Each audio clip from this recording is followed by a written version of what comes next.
Hello and welcome to the second season of the YouTheFuture podcast. Today we have a person who actually I'll describe him using this quote. Perseverance is the hard work. You get tired after doing the hard work you already did. We today have someone here who has achieved considerable heights in the field of chess, and I personally have seen his journey and his dedication.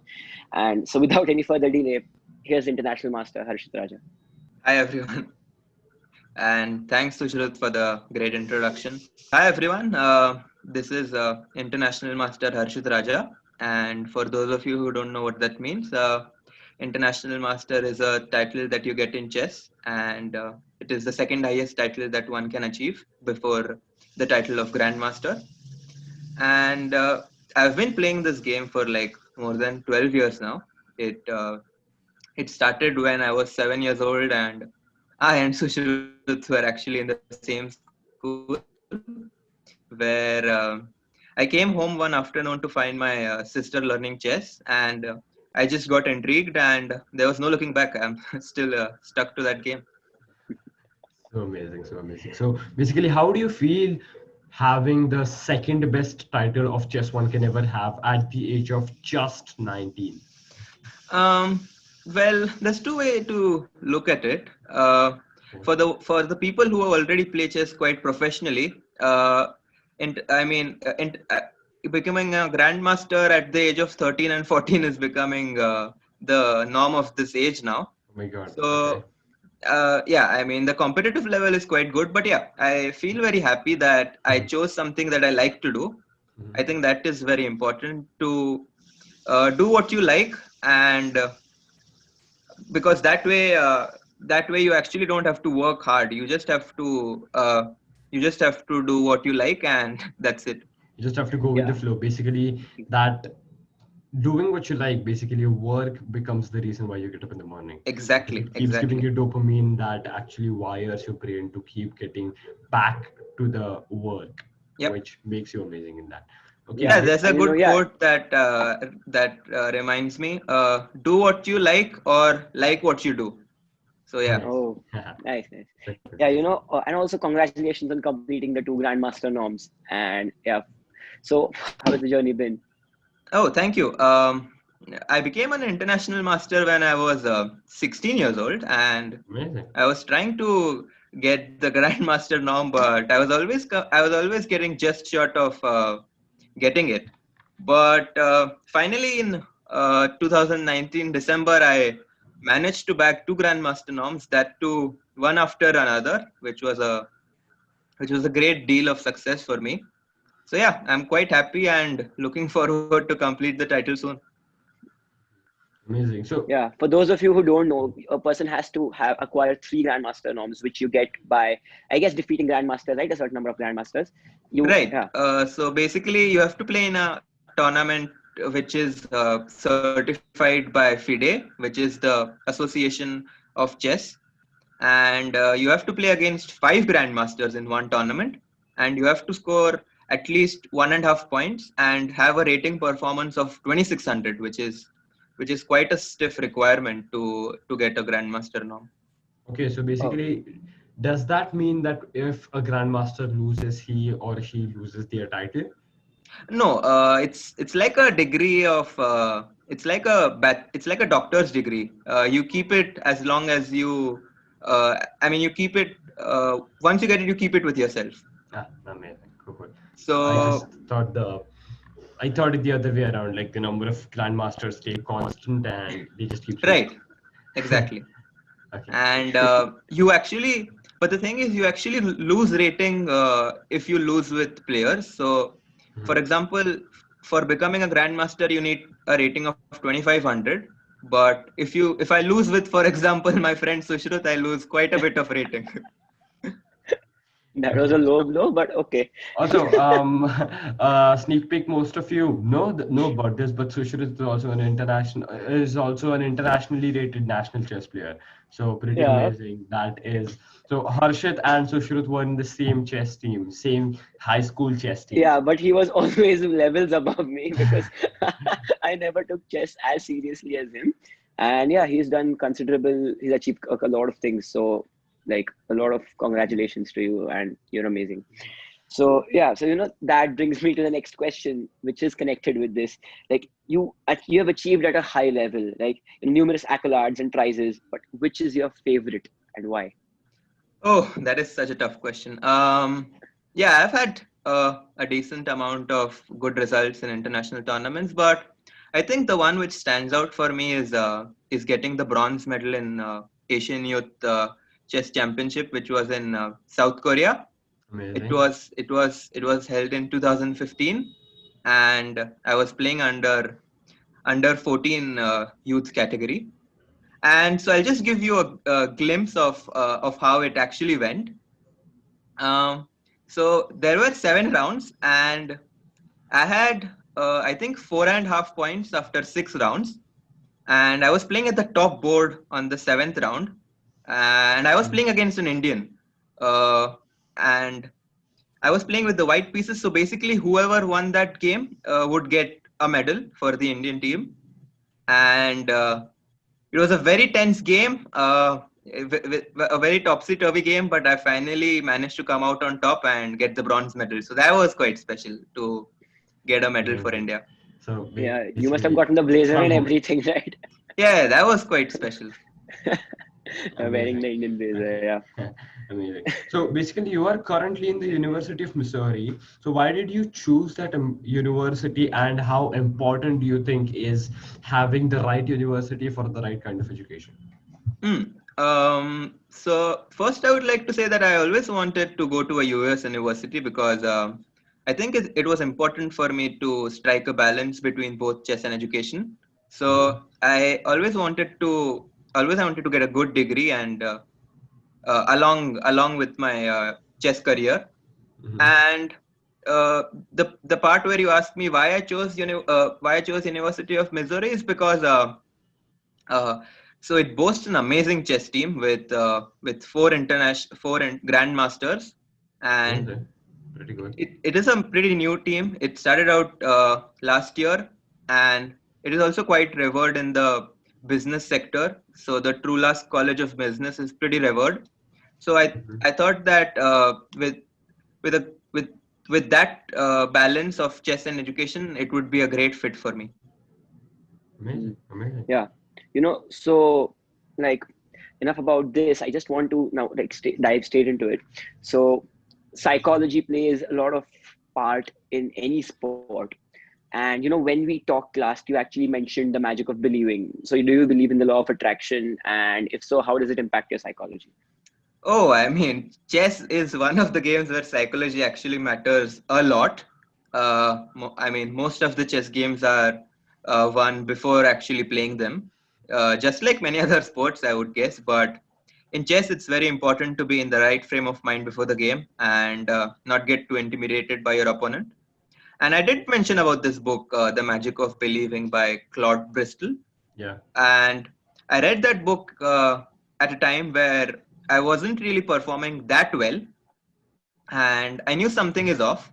So I, after a lot of introspection, I realized that I need to work on my psychology before the game. So I read this Mhm. book, Magic of Believing, and I actually realized that when you start focusing, actually, first the important step is to plan what you want to achieve, because Mhm. if you Clarity is power. clarity is extremely important, because if you don't know what you want to do, then mm, your actions don't really add up to anything. Mhm. So yeah, my goal was simple. I wanted to become a grandmaster, and I was ready to give in the efforts which were needed to become a grandmaster. So I set my goal down, and I wrote it down in a diary and kept reading it every day. And I used to make small improvements in the sense of solving chess puzzles, and also trying to keep myself positive during the practice sessions, because what I do in practice actually reflects on what I do in my real game. So the magic of believing really What supported we me in do a way in that private, like what people do in private, people are rewarded in public for actually what they do in private. yes, that's actually quite well said, and I think that's pretty much what I wanted to point out. Yeah. that this book actually helped me realize that you can actually achieve whatever you want if you are ready to put in the efforts If you required have to the do right that. mindset. Yeah, I Yeah, have read the book. It is pretty amazing. I must be actually having it lying around somewhere here, but that is yeah, pretty cool. Yeah, it's a really nice book. Yep. Yeah, yeah. It reflects a similar ideology to that of The Secret, like. yeah. And The law of you said attraction. the thing. Yeah. You said the thing about focus. So, like, there's this thing that we constantly keep saying. It's like where focus goes, energy flows. Ah, And right. yeah, and you have a limited amount of energy every day, and you utilize it to chase your dreams and not while away the time, which Hmm. is very good, and which is what needs to be done because you only get a finite amount of energy per day. Correct. Yeah, Right. I think that once you also know what you want to do, energy sort of just flows naturally into that. So yeah, that's Exactly. Yeah, and the intention, we've talked a lot about this, but it keeps getting interesting because we want to keep getting the perspectives of everyone. right. And so, personally, me, and for that matter, even Tanish, we are actually like into all this. Like you mentioned, have you read the book called The Power of Your Subconscious Mind by Dr. Joseph Murphy? I actually haven't, but yeah, Yeah. I've heard Okay. that it's a pretty good book. Yeah, it's a must read book. If you're into this, you'll love it, and you'll Hmm. find even more clarity. And so whatever you mentioned, it's a similar thing is mentioned in that book. So you wrote down your goal, and you kept reading it. Like, you may be still doing it to this day, I don't know, but what that does, it impacts your mind. It impacts your subconscious mind, and your Hmm. subconscious mind then pulls universal things which actually help you. Like, not, if you don't put in the work, you can't do anything, right? But Correct. the mind, it finds motivation for you to put in the work. But if you attach emotion to the goal you want to achieve. Hmm. Right. Amazing. So basically, that is a pretty deep concept that we actually love exploring. We talk about it almost every time. And, we have been recording this season 2 of the podcast, and we ask people about their favorite books. And a lot of them, almost, 5 out of 8 have said that their favorite book is the Think and grow and rich. Think and Grow Rich, which actually talks a lot, like a lot of the book is about the power of subconscious mind and the law of attraction. So, Yeah. basically all the success stories are built around this law of attraction. And, it is pretty much important to study about this complete subject. Amazing. Great Yeah. one. Okay, so moving on to the next Think and grow rich questions. and power of your subconscious mind, please. Yeah, Plug it. please note that down somewhere. Hmm. To In all the every listeners. episode we mentioned this, every episode. Think and Yeah. grow rich and power of your subconscious Yeah, mind. okay, so moving on to the next question. Starting is a very difficult in sports, but what's more difficult is coming back after a defeat. Hmm. So, can you share a comeback story? Oh yeah, definitely. So starting out is of course very difficult, but if you start out at an early age, then it becomes sort of easy to get into the flow of the game. Whereas if you start at a Mhm, later age, it becomes difficult to sort of adapt to all the changes that are happening.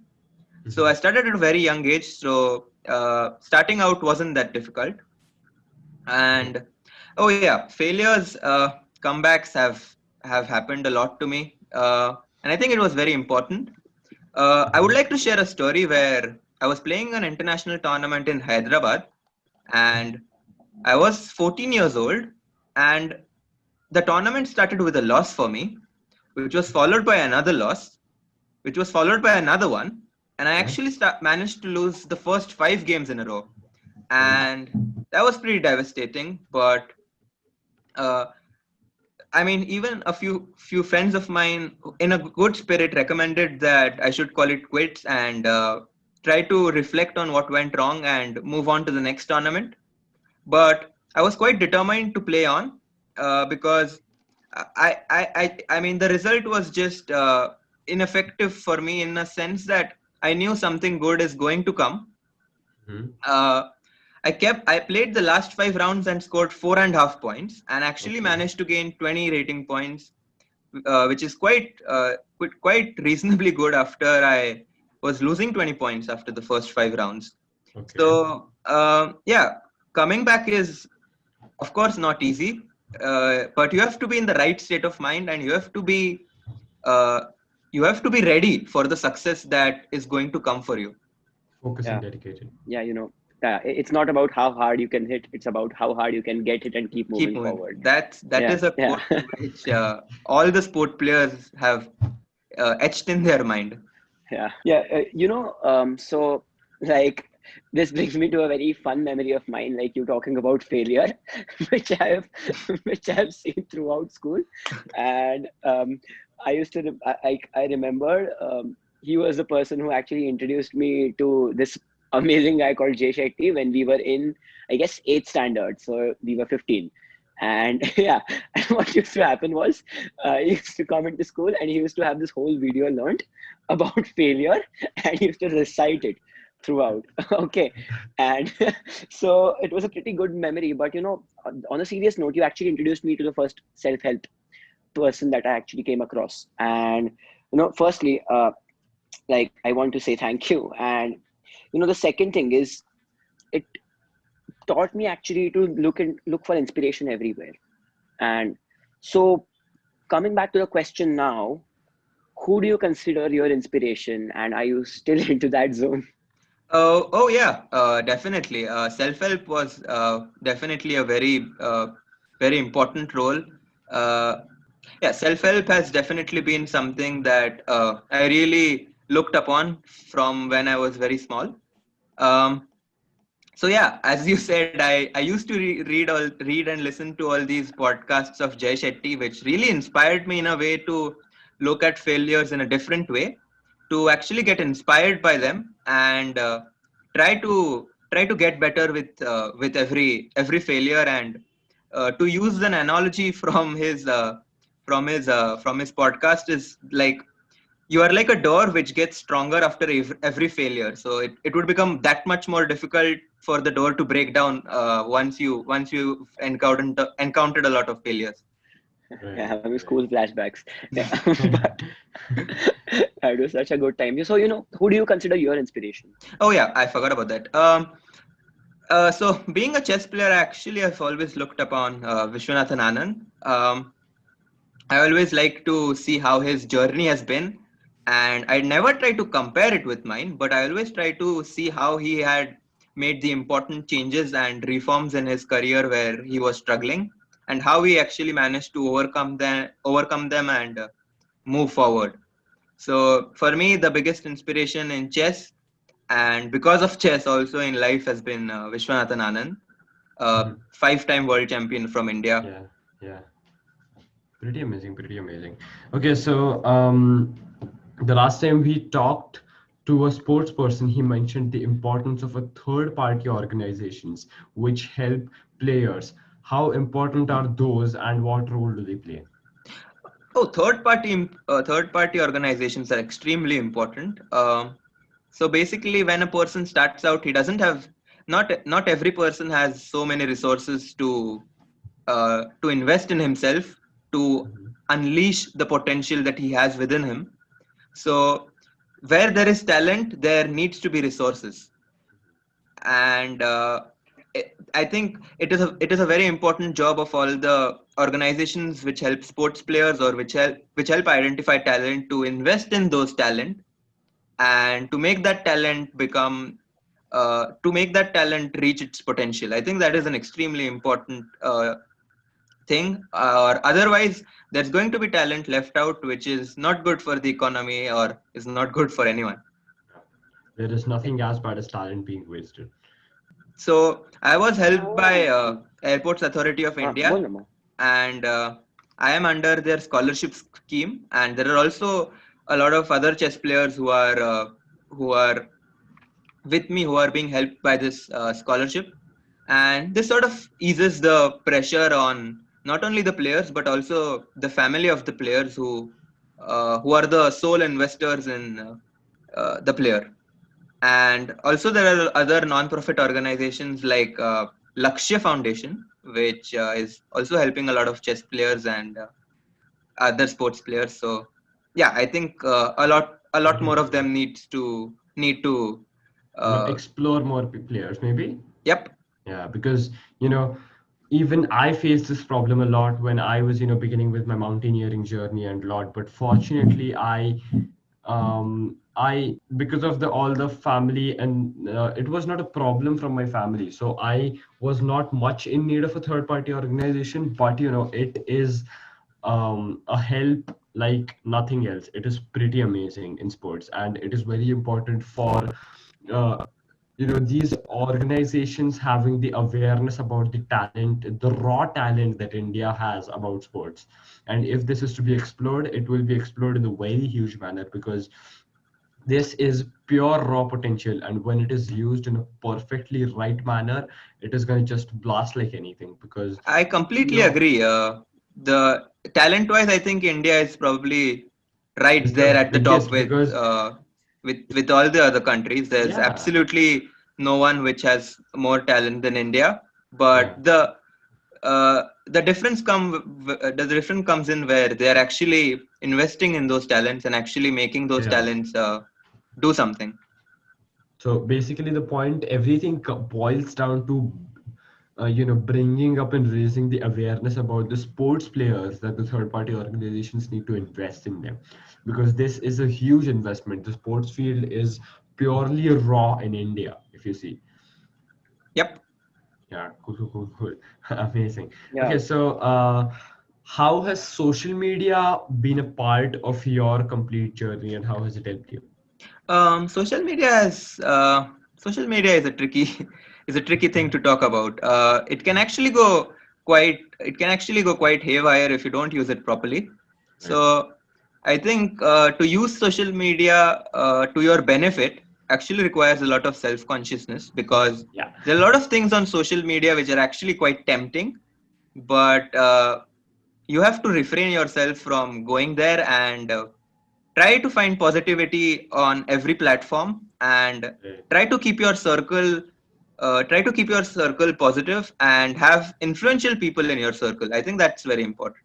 Yeah, Yeah. because It's it is yeah. like the refresh button of Instagram, as it is said, is like a lever in Las Vegas or something like that, because Yeah, it keeps giving you Social dopamine dilemma. shots at yeah, it keeps giving you dopamine shots at such a rate that you just get addicted to it. You get actual nervous wiring in your brain and in your and you body don't from realize the amount of yeah. loss you actually face gambling And so much. yeah, and the problem is that you just hit it, you just pull the lever thinking that you'll get it, but only 1 in 1,100% gets it. It is pretty difficult, and you know damn son, the social media has caused a lot of problem. Yes. I Yeah. think it is very important to, as I said, to sort of to sort of use social media in a In positive a way, good manner. because Yeah. not everyone can actually do that. Mhm. So yeah. And the bigger Yeah. problem Yeah. We've lies observed where this a lot. this Yeah. Yeah. the bigger problem lies where social media becomes destructive without the consumer being aware of it, Hmm. without the consumer or user being aware of it. And that is a huge problem, because the consumer is completely unaware that he is being destroyed, or his routine has been destroyed, or he is getting addicted to this complete thing. Oh yeah. And that causes a huge Yeah. problem. Yeah, Okay. the social media and the drugs business are the only two industries in the world which call the consumers users and Yeah. not consumers because it's so addicting. And we've observed this a lot because like we've seen a lot of people who were doing really good, and once they started focusing on the number, they started going downhill. When you start actually like when you start thinking about adding value or receiving value, you'll think about that. It's all about the paradigm that you have about social media, and we're trying to shift it. Because see what we've like we haven't done a lot of things, but what we have achieved and we are proud of it is through social media. And we've connected with tons of people, who we couldn't have connected under any other circumstance, because the Social message media is is, of common. course, social media is a revolutionary thing.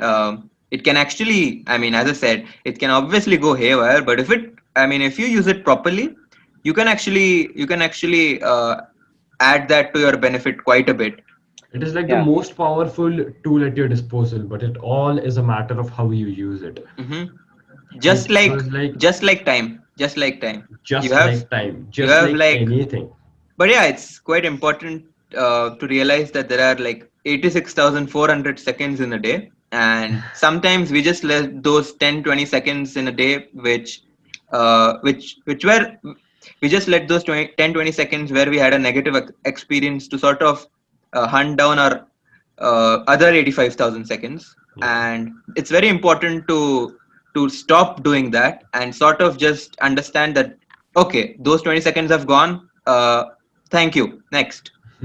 Yeah. And the problem is that, this complete time thing is not actually making you destructive in the complete routine, but social media is making you destructive. Like, time is not making you productive. Like, not using time in the right manner is not making you productive, but not using social media in the right manner is destroying you, and most people don't even understand it. Yes. It boosts a lot of ego, a lot of materialism. It promotes a lot of materialism only if people use it for the same. What I think is that if someone wants to really go achieve something really big, or if someone really has a big ambition, he or she really needs to be first of all very down to earth, and he or she needs to work so hard that they find even 24 hours less in a day. Yeah, yeah. I mean, you have to have that passion, you have to have that determination that actually kills you. Yeah, it actually every night before you go to sleep, you have to think about that. You have to think about that. It happened with me. I was having a rough path, and it was not easy. Every night before going to sleep, I felt like crying. I felt like this is not for me. But it's very important to sort of uh, keeping positive, sticking with what I really want to achieve, and getting up the next day and actually doing something productive rather than just staying on bed and dwelling upon what I did wrong. Right, Yeah. right, right. Sometimes Amazing. you just have to power through. You just have to Yeah. power through with, yeah. You have to And grow out of the ex- circumstances. Yes. exactly. You have to grow through what you go through, basically. Yeah. And so, like you've talked about this, like you mentioned, you have such an incredible passion for the field of chess. But sometimes what happens is like you play at a high level now, and that invites a lot of criticism. Yeah. Mhm. So how do you deal with that, and how do you deal with the negativity? Oh, luckily, chess is a individualistic sport, so there is not so much of criticism in this game, but there's definitely a lot of pressure, and I think there's more of a self pressure than peer pressure, in a way that Hmm. you really need to perform well to not prove anything to others, but just to prove yourself that you can actually do something good. And so for me, it has always been like if you give your best, and if still the result is not in your favor, then you just have to congratulate your opponent and give him the good wishes, because you did your best and he still won. So there's nothing wrong with that. But if you did not give your best and still lost, then that is really very bad. You really need to give your best in anything you do, because otherwise that is just a pure waste of time. Mhm. Yeah. Yeah. Okay, You need to be all amazing, in with it, right? amazing. You need to be all All in. in or nothing.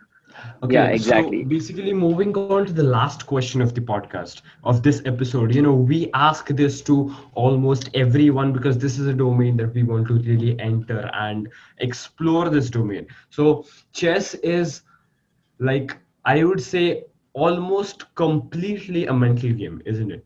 It is truly. It is truly a mental game, and if everything just works out on your brain, everything is just about your mental state and mental thinking and everything. So how important do you think is managing your mental health in this complete scenario? Oh, trust me, it's very important.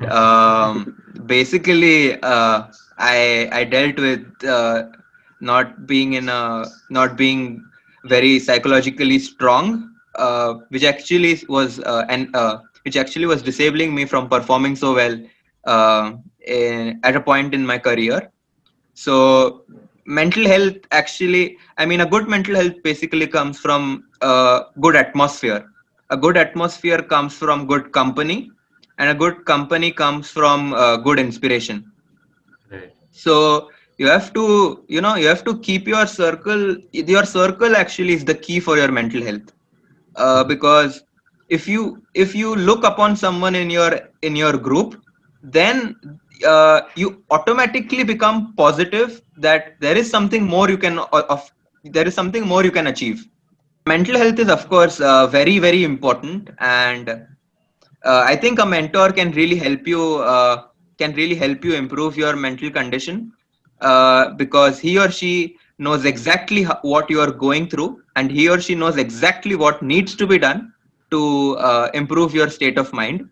Mhm. And for me, I had my mentor in the form of Grandmaster Abhijit Kunte from Pune, who is a chess grandmaster. And uh, I mean, I went to him, and he sort of gave me that boost. He gave me that confidence that I needed to sort of uh, realize that I can do so much, and that really improved my psychology, and my and thus my game. What a mentor does is, actually help you unlock and realize your potential. Which Yes, is super important, because you cannot go through what they have already been through, because this is a part of evolution. If they did the same mistakes, and if you are trying to do the same mistakes, then it is a huge problem, because you then where the fuck have you improved? That yeah, is my question to you. So basically, simply going with the complete process, having a mentor helps you model their complete system and save a lot of time, a lot of energy, and get yourself the result what you want quicker and in a better manner, because you just avoid the mistakes. Like, people compress all of their work of decade or experience of decades into a book, and if you can simply read it within a week, then you are getting the experience and you are learning about the mistakes for of a decade within a week, which is like the best thing that could happen to oneself. And you that know sort of reminds me of this quote actually, that a reader lives 1,000 lives before he dies, and the man who never reads lives only one. yeah, because Exactly. having mentorship and compressing all the information together is like the best thing that could ever happen to you, because you save so much time that efficiency increases at a rate that you cannot even imagine, and that is what Yeah. helps you in achieving and doing what you want. Yeah, exactly. And once like we're on the top, since we're on the topic of mentors, we need to realize that if like while choosing a mentor, you have to choose a person who's actually achieved what you want to achieve. So Hmm. you can actually learn from him. Like what people do is they choose a person who hasn't achieved what they want to achieve. Just like they choose someone who just has or who speaks really well, who has a silver tongue, and they get influenced under that person while he hasn't achieved anything. So you need to remember while choosing a mentor, you need to choose a person who has achieved exactly what you wish. So you can Right, follow him. right, because that person actually knows what the process is like, to actually get where you want to be from Exactly. where you are. Yeah, exactly. And yeah. So now, I'd like to end with this. Muhammad Ali said, like champions aren't made in the gyms. Champions are made from something deep inside them, a desire, a vision. We hope today's talk impacted you in a way as it impacted us. We hope you were served to the highest level. I am Harshit Raja. This is Sushrut, and this is Tanish. This is You the Future. We hope you were served. And also follow you the future on Instagram, on Facebook, on whatever platform that you want, and check out the previous episodes. Stay tuned. Yeah, and also thank you so much, Harshit, for like being here. Oh yeah, my Uh, pleasure. I really hope that my journey today and some of my stories really inspire you people to keep doing what you like, and even though there are some obstacles, you realize that you are going to overcome them now or at some point. So yeah, thanks all for yeah, tuning in, and it was lovely connecting with you after such a long time, and we hope to have another conversation sometime in the future. So yeah, thank yes, you.